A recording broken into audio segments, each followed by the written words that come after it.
وہاں وہ شور ڈالتے رہے تو چلے، وہ ہوتا ہے کہ انہوں نے اپنا الیکشن لڑنا ہے، ہم نے کل بھی کوئی الیکشن ہوگا تو ہم ایک دوسرے کے خلاف لڑیں گے، لیکن رہیں گے وہ ہمارے ساتھ ہی، ہم نے 3 سال کٹھے گزارنے۔ ٹھیک، بہت شکریہ لیگ نون کے سینیٹر ناصر بٹ صاحب، جن کو سازش کا عنصر اب کم از کم نظر نہیں آ رہا۔ مزید بات کر لیتے ہیں پاکستان پیپلز پارٹی کے سینئر رہنما ہیں سینیٹر سرمد علی صاحب، پاکستان تحریک انصاف سے ہمایوں محمود صاحب ہمارے ساتھ ہوں گے۔ سب سے پہلے سینیٹر ہمایوں محمود صاحب سے بات کر لیتے ہیں۔ ہمایوں محمود صاحب، حکومت کی نظر ثانی کی درخواست تو سپریم کورٹ نے واپس کر دیا ہے، مگر حکومت بضد ہے کہ پرائیویٹ اسپتال میں علاج کا کوئی حکم نہیں ہے ہمارے پاس۔ طارق فضل چودھری صاحب نے بھی کہا ہے کہ عمران خان صاحب کا علاج سرکاری اسپتال میں نہ ہو تو کم از کم صفا انٹرنیشنل اسپتال بھیجیں گے ضرور۔ ساتھ یہ بھی کہہ رہے ہیں کہ ان کو بیرون ملک بھیجے جانے کا بھی فیصلہ ہو سکتا ہے، کیا کہیں گے اس پہ؟ بسم اللہ الرحمن الرحیم، ایاک نعبد و ایاک نستعین۔ دیکھیں اس طرح ہے کہ اگر آپ مجھ سے پوچھیں، جب ہم یہ پرائیویٹ اور گورنمنٹ کے ہاسپٹلس کی بات کرتے ہیں تو ضیاء الدین میں زرداری صاحب بھی رہ چکے ہیں۔ جب یہ 2019 میں جب آپ کا جو گھر ہے، یہ کون سی جگہ جہاں پہ نواز شریف صاحب ہیں، جاتی عمرہ، جاتی عمرہ، اگر اس کو ہاسپٹل ڈکلیئر کیا جا سکتا ہے اور یہ ان کو ڈائریکٹ سروسز ہاسپٹل سے وہاں پہ بھیج دیا جائے اور وہاں سے لندن بھیج دیا جائے تو پھر کچھ بھی ہو سکتا ہے۔ اچھا، پھر اس میں یاد رکھنا کہ 2019 میں شاید خاقان عباسی صاحب کا جب پیمز میں ان کا میرے خیال میں ہرنیا کا آپریشن کی بات ہوئی تھی تو انہوں نے شفا سے کروا لیا تھا۔ اچھا، اس کے بعد عاصم حسین صاحب 2015-16 میں ان کا بھی پرائیویٹلی ہوا تھا، شرجیل میمن صاحب کا بھی پرائیویٹلی ہوا تھا، تو وہاں اپنی جگہ پر ہے، اور لندن بھی میرے خیال میں پرائیویٹلی ہے۔ میرے لحاظ سے اگر آپ مجھ سے پوچھیں، مجھے اس سے مطلب نہیں ہے کہ ان کو شفا میں بھیجتے نہیں بھیجتے، یہ جانے سپریم کورٹ اور یہ جانے گورنمنٹ۔ مجھے جو چیز چاہیے، نمبر 1، عمران خان کی صحت کا پوری طریقے سے انویسٹیگیٹ ہونا چاہیے۔ ان کو میرے لحاظ سے 2-3 دن ہاسپٹل میں کم از کم سٹے ہو، تاکہ ان کو پوری طریقے سے ایک ٹرشری کیئر میں 5-6 مختلف ایک ہی جو ہارٹ اور میڈیکل اسپیشلسٹ ہیں، وہ 3-4 لوگ ان کو ایگزامن کر کے ایک کنسنسس لے کر آئے۔ اس پورے پروسیس میں فیصل سلطان کا ہونا بہت ضروری ہے، اور عمران خان کے جو ڈاکٹرز کا پرائیویٹ، تاکہ ان کا پتہ چلے کہ ہاں جو چیز ہو رہی ہے وہ واقعی وہی جو لکھ رہے ہیں وہی ہو رہی ہے یا نہیں ہو رہی ہے۔ That is all my concern. ٹھیک، میرا کنسرن ہے عمران خان کی صحت۔ مجھے اس سے مطلب نہیں ہے کہاں ہوتا ہے کہاں نہیں ہوتا ہے، یہ مسئلہ سپریم کورٹ کا ہے، لیکن اس ریویو پٹیشن کی وجہ سے ڈیلیز نہیں ہونی چاہیے۔ کیوں؟ خدا نہ خواستہ فرض کرے اس پٹیشن کی وجہ سے ڈیلے ہوتا ہے اور کچھ انٹوورڈ چیز ہو جاتی ہے، مجھے ایک بات بتائیں، where do we stand؟ اس کا ریاکشن کیا ہوگا؟ are we able to take that risk؟ no, we should not۔ so میرے لحاظ سے یہ عمران خان کو فوراً ہاسپٹل شفٹ کر دے، کسی بھی ہاسپٹل شفٹ کر دے۔ اگر سپریم کورٹ نے کہا ہوا ہے کہ شفا کر دے تو بھائی کر دو۔ اس کے بعد جب سپریم کورٹ آپ کے ریویو پٹیشن دیکھ لے، اس کو کہے کہ ہاں ٹھیک ہے اس کو کر دینا، اس کو اس کے بعد بے شک جیل واپس بھیج دو، بے شک اس کو پیمز لے جاؤ، بے شک جہاں مرضی لے کر جاتے ہو۔ آپ کا پوائنٹ آ گیا، یعنی پاکستان تحریک انصاف کو صرف یہ کنسرن ہے کہ عمران خان کو اسپتال منتقل کیا جائے، مکمل بورڈ ان کے حوالے سے جو بھی فائنڈنگز ہیں وہ سامنے لے کے جائے، بعد میں پٹیشن کو بھی دیکھتے رہیں ساتھ ساتھ۔ سینیٹر سرمد علی صاحب، سپریم کورٹ کے حکم کے باوجود عمران خان صاحب کو اسپتال ابھی تک منتقل نہیں کیا گیا، کیا یہ حکومت درست ایگزامپل سیٹ کر رہی ہے؟ میرے خیال میں یہ مناسب نہیں ہے۔ اگر سپریم کورٹ نے فیصلہ کیا تھا تو عمران خان صاحب کو شفٹ کر دینا چاہیے تھا شفا انٹرنیشنل ہاسپٹل میں۔ جیسے ڈاکٹر صاحب نے کہا، میں ان سے ایگری کرتا ہوں کہ پہلے پریسیڈنٹس موجود ہیں جہاں پہ سیاسی قائدین کو پرائیویٹ ہسپتالوں میں شفٹ کیا گیا ہے۔ یہ کوئی انوکھی چیز نہیں ہے، کوئی نئی چیز نہیں ہے۔ تو اگر آپ کو اعتراض ہے اور آپ کہہ رہے ہیں کہ جی قانون میں کوئی اس کی گنجائش نہیں ہے تو آپ اس کو لے جائیں۔ آپ نے ریویو پٹیشن ڈال دی ہے، ریویو پٹیشن جب سپریم کورٹ سن لے گی، جب اس میں فیصلہ کر دے گی تو اس دن آپ ان کو ٹرانسفر کر دیجیے گا شفا سے پیمز میں۔ لیکن جب تک وہ نہیں ہوتا اس وقت تک آپ شفا میں ان کو، یعنی آپ کو کوئی سازش والا عنصر تو نظر نہیں آ رہا اس میں؟ نہیں، مجھے لگ رہا ہے کہ یہ سازش تو نہیں میں کہہ سکتا، لیکن میں یہ ضرور کہوں گا کہ نامناسب چیز ہے یہ۔ ٹھیک، اچھا ہمایوں محمود صاحب، پاکستان میں ہمیشہ سیاسی رہنماؤں کو جو ریلیف ملا ہے وہ کسی نہ کسی انڈرسٹینڈنگ کے تحت ہی ملتا ہے۔ جس طریقے سے ناصر بٹ صاحب کہہ رہے ہیں، خدشات ہیں، خیر آج انہوں نے کافی حد تک اس میں تبدیلی لے کے آئے۔ عطا تارڑ صاحب بھی کہتے تھے کہ ساڑی گل ہو گئی ہے، کیا پی ٹی آئی کی بھی کہیں بات ہو گئی ہے؟ دیکھیں اس طرح ہے، عمران خان نے خود کہا تھا کہ میں کبھی بھی باہر جیل سے باہر نہیں جاؤں گا جب تک میں میرٹ پہ اپنا کیس نہ جیتوں. یہ ان کے اپنے الفاظ ہیں. تو انہوں نے یہ نہیں کہا تھا کسی بھی جگہ پہ نہیں کہا. اور 3 سال سے اگر انہوں نے ڈیل کرنی ہوتی، 3 سال بہت ٹائم ہوتا ہے، انسان اس کو اس دوران میں کر لیتا ہے. لیکن یہ یاد رکھیں کہ جب میاں نواز شریف صاحب کا پرابلم ہوا تھا تو عمران خان کا وہ ٹویٹ ہے میرے خیال میں 2019 نومبر کا ہے، جس میں انہوں نے لکھا ہوتا ہے کہ differences rest aside I have instructed all the government کیا کہہ سکتے ہیں functionaries کہ there should be no politics on Mian Nawaz شریف's health. تو ان کو پوری طریقے سے اجازت کیا تھا. اور آپ نے دیکھا جس طریقے سے حالانکہ کوشچنز مارک ہوئے تھے کہ کیا پاکستان میں کوئی ڈاکٹر نہیں ہے جو کارڈیک وہ کر سکے، وہ علاج کر سکے. لیکن ان کی ضد تھی کہ ہم نے باہر جانا ہے، ہم نے ان کی ضد پوری کر دی کہ خدا نخواستہ ادھر کسی بھی وجہ سے کچھ ہو جائے، why should we take the blame of it. تو وہ چیزیں اپنی جگہ پر ہوتی ہے. سینیٹر سرمد صاحب ذرا مجھے آپ سے بات کرنی ہے. گزشتہ روز بلاول صاحب نے حکومت سے تعاون نہ کرنے کا اعلان کیا تھا کہ جب تک ہماری ریزرویشنز کمپلیٹ نہیں ہوں گی، ایڈریس نہیں ہوں گی، تب تک ہم حکومت سے کسی بھی قانون سازی پر کوئی تعاون نہیں کریں گے. پھر ایسا ہوا کہ محسن نقوی صاحب کی صدر مملکت آصف علی زرداری صاحب سے ملاقات ہوئی. آج ایک اہم قانون سازی تھی، حکومت کا پیپلز پارٹی نے ساتھ بھی دیا. کیا یہ تعاون آئندہ بھی جاری رہے گا اسی طریقے سے؟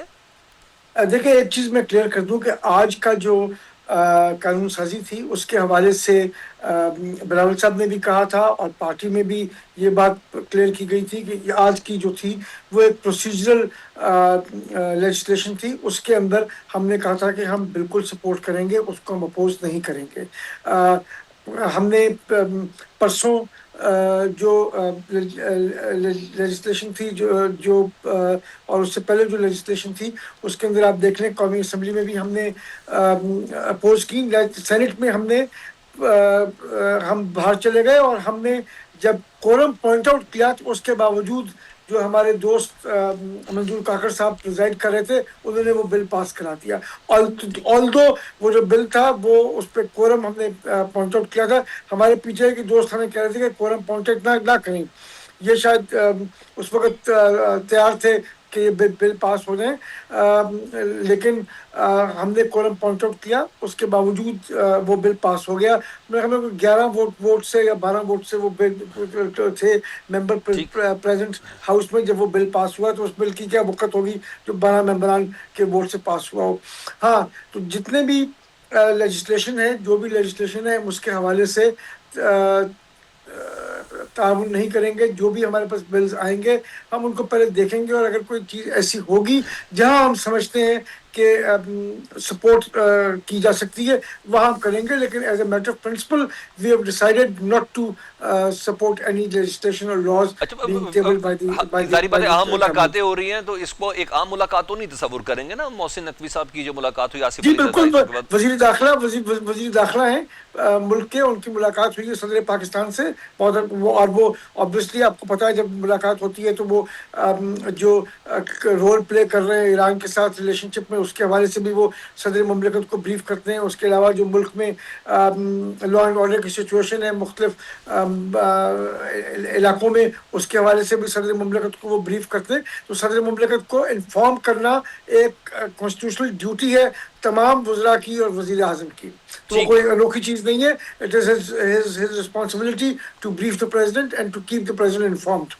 آلرائٹ. اچھا ہمایوں محمد صاحب، بانی پی ٹی آئی سے ملاقات ہو گئی، پاکستان تحریک انصاف کی بہت بڑی شرط تھی ہے اور سپریم کورٹ نے اسپتال منتقل کرنے کا بھی فیصلہ کیا. اب صرف یہ ہے کہ شفقہ انٹرنیشنل یا سرکاری اسپتال ابھی تھوڑی دیر میں معلوم اس کا بھی پتہ چل جائے گا. مطلب سہیل آفریدی صاحب آج بھی کہہ رہے ہیں کہ 27 ستمبر کی جو کال ہے نا وہ بالکل انٹیکٹ ہے. سر اس کال سے تو دوبارہ معاملات خراب نہیں ہو جائیں گے؟ دیکھیں کال تو ابھی انٹیکٹ ہے اور ہونا بھی چاہیے.